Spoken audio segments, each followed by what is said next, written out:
ৰাতিৰ ভাত সাজলৈ এয়া মাংস ব্ৰইলাৰ আৰু এতিয়া মই পিঁয়াজ কুটি ল'লোঁ, আলু এইফালে কাটি ল'লোঁ দুটা, পিঁয়াজ তেনেকৈ কাটি থলোঁ, আদা আৰু পিঁয়াজ ৰচুন মিক্সিত মাৰি লৈছোঁ,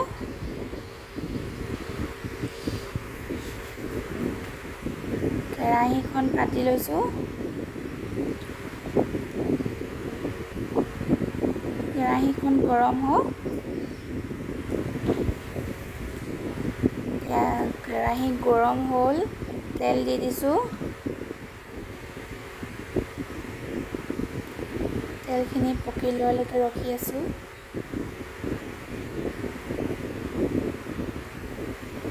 তাতে অলপ নিমখ দি দিব লাগে, এতিয়া মাংসটো দিলে মানে তেলটো নপৰে।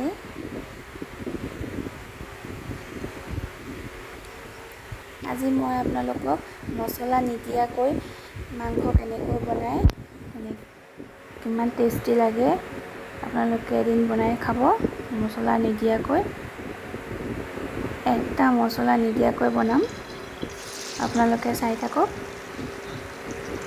ভিডিঅ'টো শেষলৈকে।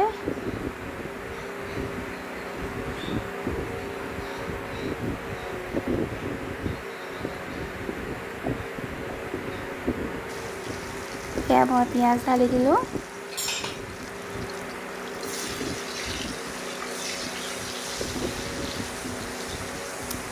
পিঁয়াজটো অকণমান ৰঙা হোৱালৈকে আপুনি থ'ব, তাতে হালধি দি দিব অলপ, যিহেতু মই একো ৰেড চিলি একোৱেই দিয়া নাই সেইটো কাৰণে তাত হালধি অলপ দি দিওঁ। তাৰ পাছতে মই মাংসটো দি দিলোঁ, মাংসখিনি খুব ধুনীয়াকৈ লৰাব, মাংসটো যিমানে লৰাই সিমানে খাই টেষ্টি লাগে।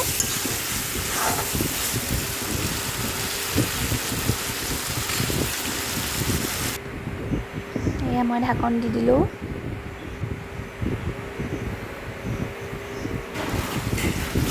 আকৌ লৰাই দিছোঁ অলপ,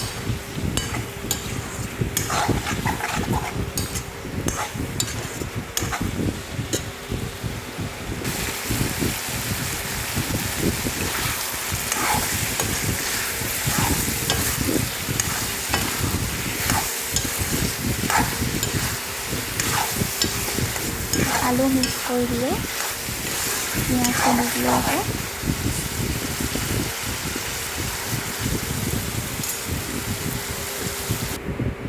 দেখিছে কি ধুনীয়া কালাৰ হৈছে।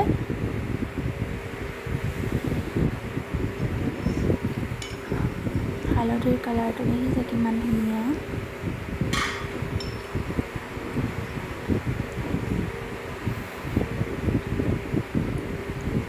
এয়া আমাৰ ৰেডি হ'লেই মাংস, এতিয়া ভাত বাঢ়ি দিছোঁ, খাই লওঁ, বাই বাই, গুড নাইট।